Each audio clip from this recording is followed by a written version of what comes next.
আমি আজি আপোনাৰ ওচৰত নতুন এটা কনসেপ্ট লৈ আহিছো আমি সদায়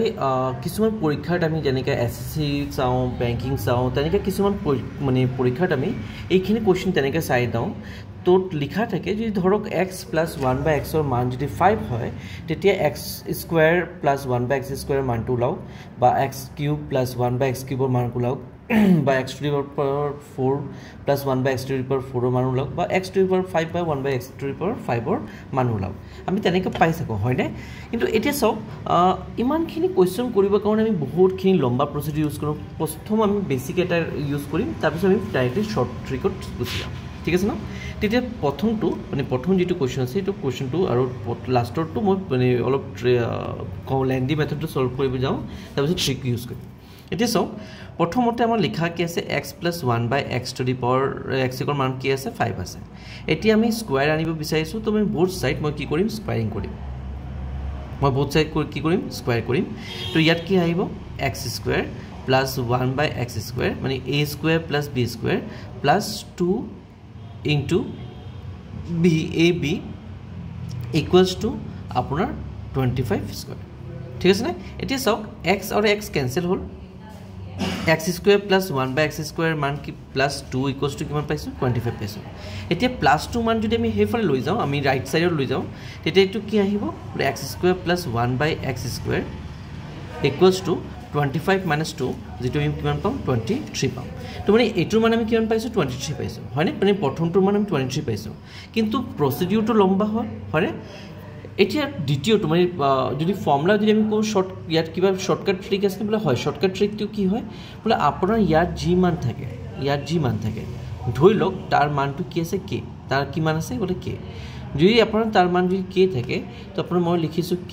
তো k² - 2 বলে -2 সদায় হবে না বলে হয় সদায় ৰাখিব আপোনাৰ -2 এতিয়া সব k মান কি আছে বলে ইয়াত k মান 5 আছে মই 5 পুট কৰিছো 5 5 তে 25 -2 কিমান পাইছো 23 তো আমি এনেকা কৰিব পাৰো যেটো আমাৰ সময় যাব বা আমি এটো শৰ্ট ট্ৰিক ইউজ কৰিব পাৰো যত মই কি কৈছো জাস্ট k² - 2 লিখিব হয় না ওকে বলে এটা যদি কিউবৰ কথা কৈছে তো কি হ'ব বলে কিউবৰ মান k⁴ মানে 3 হৈছে তো 3 লিখিছো তাৰ পিছত কি লিখিব বলে ইয়াত কি সাইন আছে বলে ইয়াত সাইন আছে প্লাস ইয়াত কি সাইন প্লাস তো ইয়াত কি লিখিব বলে -3 * k হডে মনে ৰাখিব আগত পাৱাৰ যিমান জি ভ্যালু থাকিব তাৰ কিউব কৰিব মাইনাস তাৰ আপোনাৰ জি ভ্যালু থাকিব তাৰ 3 গুণা কৰি কিনে মাইনাস কৰি দিব মাইনাস কেতিয়া কৰিব ইয়াত প্লাস থাকিলে মাইনাস থাকিব ইয়াত যদি মাইনাস হয় ইয়াত প্লাস আহি যাব ক্লিয়াৰ ওকে তো ইয়াত আমি লিখিছো k মান কি আছে বলে 5 5 to the power 3 - 3 into 5 তো 5 to the power 3 কিমান পাম বলে 125 পাম মাইনাস 3 5 তে কিমান পাম বলে 15 বিয়োগ কৰিলে কিমান পাম 110 পাম clear same to same x⁴ মান কি বলে x⁴ মান কি হ'ব বলে যেটো মান ইয়াত পাইছো যেটো মান সব x⁴ ক আমি কি লিখিব পাৰো এনেকে লিখিব পাৰো x² + 1 / x² এনেকে লিখিব পাৰো বলে হয় স্যাৰ তো এইটো কথা মানে ইয়াত আপোনাৰ যেটো আছে এবাৰ এইটো মানে এই ইয়াত যেটো মান পাম হেতু মানক আমি ৰিপিট কৰিব লাগিব বুজিছে নে এইটো মানত আমি সেম ফৰ্মুলা ইউজ কৰিব লাগিব তো কেনেকৈ ফৰ্মুলা লিখিব বলে প্ৰথম ইয়াত কি মান পাইছে বলে 23 বলে ইয়াত কেতিয়া প্লাস মাইনাস হ'ব বলে মাইনাস কেতিয়াও নহয় কিন্তু ইয়াত কি যিমান পাইছে বলে ইয়াত 23 পাইছে এই 23 ইয়াত লিখিব মানে আমি প্ৰথমতে x⁴ মানে x² + 1 / x² মান উলাম তাৰ পিছত আমি x⁴ লৈ যাব পাৰো ক্লিয়াৰ তো আমি লিখিছো কিমান 23 লিখিছো 23 হোল স্কয়াৰ এটোক আমি k ধৰিছো এটোক আমি কি ধৰিছো k ধৰিছো যেটো ইয়াত k ফৰ্মুলা ইউজ কৰিছো তো k² - কি বলেছে 2 তো 23 হোল স্কয়াৰ মাইনাস কিমান হ'ব বলে 3 হ'ব 2 2 যা 23 যদি হোল স্কয়াৰ করুম কিমান পাম বলে 2 2 যা 4 3 3 যা 9 ঠিক আছে 2 3 যা 6 6 2 যা কিমান হ'ব বলে 12 যোগ কৰি দিও কিমান পাম 1 ইয়াত 2 ইয়াত 4 তো 421 পাইছো হয় না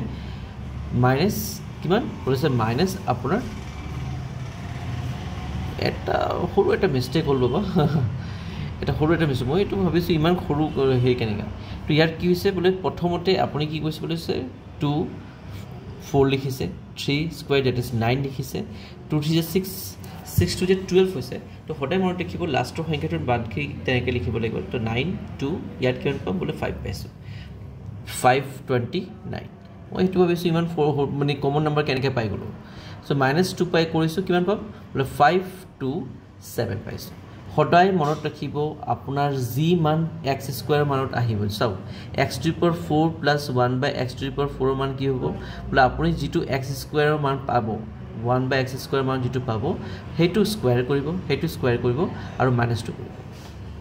ক্লিয়াৰ মানে এইটোৰ ফৰ্মুলা কি যিটো আপুনি ইয়াত পাইছে ইয়াত x² যিটো ভেলু আহিব তাত স্কোৱাৰ কৰি কিনি -2 কৰিব সদায় ক্লিয়াৰ ওকে এতিয়া যাওঁগে আমি নেক্সট কুৱেশ্যনত যাওঁ লাষ্টৰ যিটো ফৰ্মুলা কৈছোঁ তো সেইটো ফৰ্মুলাটো অলপ ডিফাৰেণ্ট ৱে হয় তো আমি অলপ ভালকৈ ডিছকাছ কৰি কিনি আমি তলৰ হেৰি লিখি থাকিম এতিয়া চাওক তাত কি লিখা আছে তাত লিখা আছে x⁵ প্লাছ 1/x⁵ ৰ মান কি হ'ব মই লিখিছোঁ প্ৰথমতে x² ইয়াত plus 1/x², same to same x⁴ sorry x⁵ plus 1/x⁵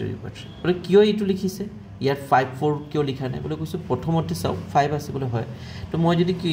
এইটো 2 আৰু এইটো 3 যদি যোগ কৰোঁ কিমান পাম বোলে 5 পাই যাম বোলে হৈছে তো এইটো ফৰ্মুলাতে লিখিছোঁ সেকেন্ড ইয়াত সাইন কি বোলে প্লাছ তো এইটো কাৰণে গোটেইকেইটা প্লাছ লিখিছোঁ ক্লিয়াৰ ওকে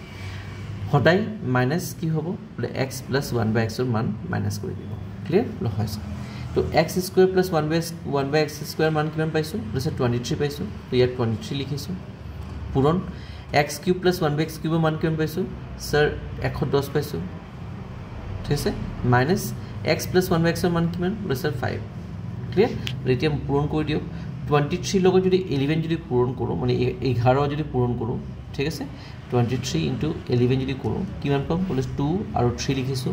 2 + 3 কিমান হ'ব বোলে 5 আৰু পাছত এটা 0 যেহেতু 110 আছে এটাৰ পিছত 0 লিখিব লাগিব সো 2 5 3 0 -5 এইটো আমি কি লিখিম 2 5 2 5 তো আই হোপ আপোনালোকৰ এইখিনি কনসেপ্ট বুজি পাইছে এতিয়া আপোনালোকে ইমান গোটেইখিনি ইমান লম্বা মেথডটো ইউজ কৰিব নালাগে মই কি কৈছোঁ ফৰ্মুলা কিছুমান ৰাখিব ইয়াত ৰাখিব মানে মনত ৰাখিব ইয়াত স্কোৱাৰ যদি হোতে এইটো ফৰ্মুলা থাকিব কিউব যদি হোতে এইটো ফৰ্মুলা থাকিব ঠিক আছে 4 থাকে তো মই অলৰেডি বুজাইছোঁ ইয়াত যিটো মান থাকিব এইটো স্কোৱাৰ কৰি কিনি -2 কৰি দিব আৰু 5 ৰ যদি কথা কয় তো আপোনাৰ এইটো ফৰ্মুলা যাব লাগিব ক্লিয়াৰ আই হোপ আপোনালোকে সব বুজি পাইছে thank you so much for watching the video